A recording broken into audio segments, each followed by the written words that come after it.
You're listening to Independent TV 7. Kindly click on the like button and don't forget to subscribe to our YouTube channel at Independent TV 7. Also, don't forget to click the bell icon to get more notification. Thanks for watching. There is an attempt to introduce incessant killings, assassinations in Southeast. Abaribe has, proclaimed.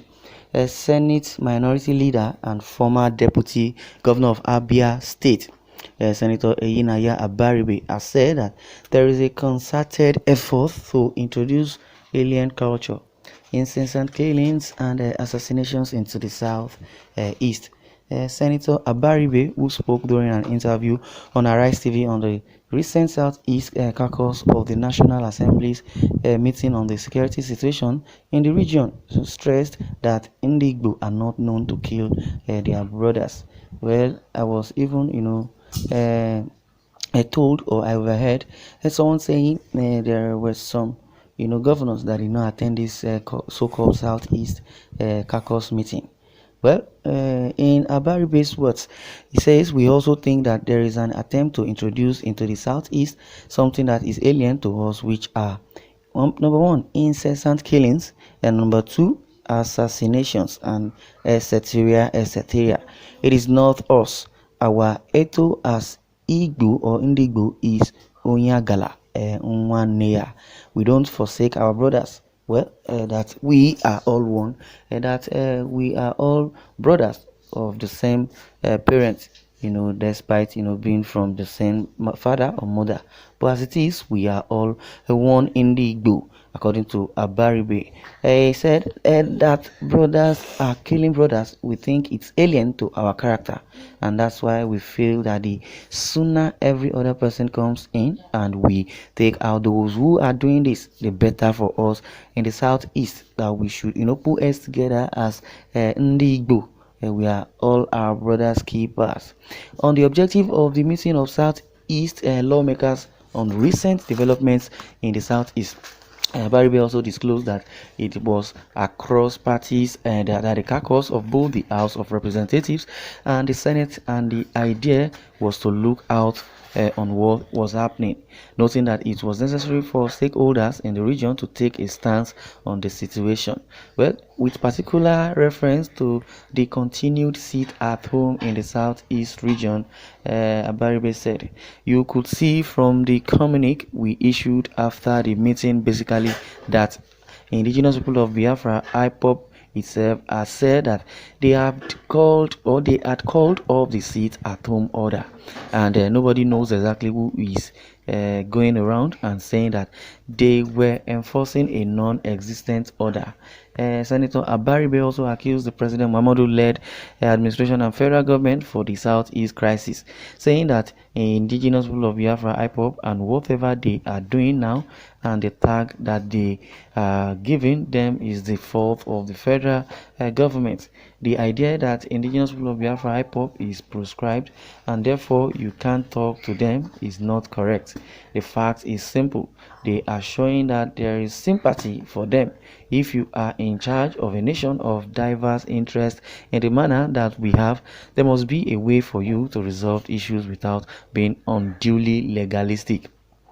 Having said that, and I've said it before, indigenous people of Biafra, IPOP, and whatever they are doing now, and the tag that they are giving them is that is the fault of the federal government. How can you, I repeat, according to Abaribe says, I repeat, how can you leave people who have been able to shoot down a military aircraft and you don't call them terrorists, and you now say, oh, these ones who are running around here and there are terrorists, and those that are agitating are terrorists, those that are saying enough is enough, those that are protesting or going from one place to another for rally, you proclaim or prescribe them as being terrorists, and you will never talk to those that are called bandits and talk to them yet. You are talking to those who shot down an aircraft, but you have not really talked to those agitating, which is constitutional and which is part of their fundamental human rights. Would you call those that bomb down an aircraft, and say they are, practicing or expressing their fundamental human rights by killing people, bombing, aircrafts, committing havoc and also raping. Is that a true, state where Nigeria is supposed to be? Well, I fault President Muhammadu Buhari, which Abaribe has faulted Buhari himself. He said that is where the problem is. If the government is interested in having peace in our land, which is the first order of business of a government, which is welfare and security of the people and of our people, is there, well, he said, is there in the constitution. You have to explore all options.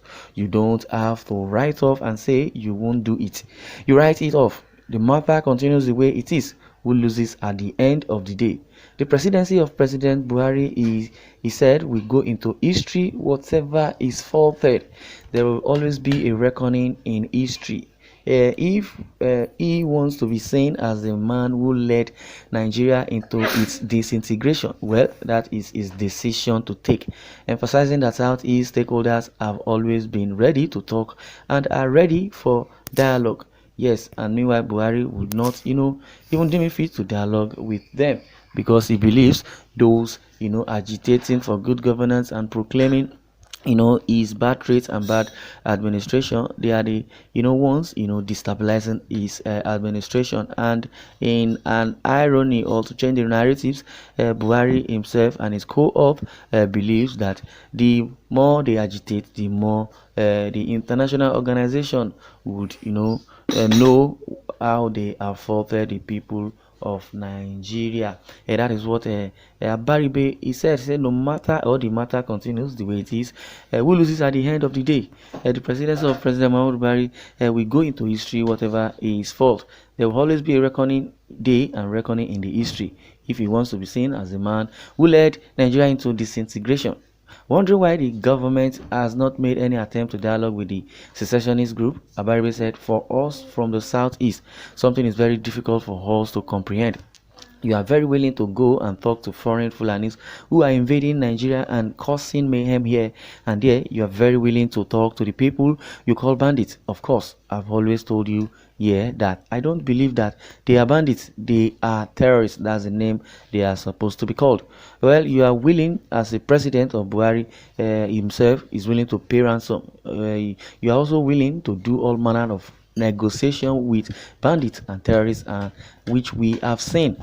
Why is it that when it comes to Southeast, either IPOB or Ududua Nation or South in its general, you are very unwilling. You want to bomb them. You want to teach them in the language they will understand. I don't like us pretending that there is no problem. We are in a serious problem and we need to deal with it.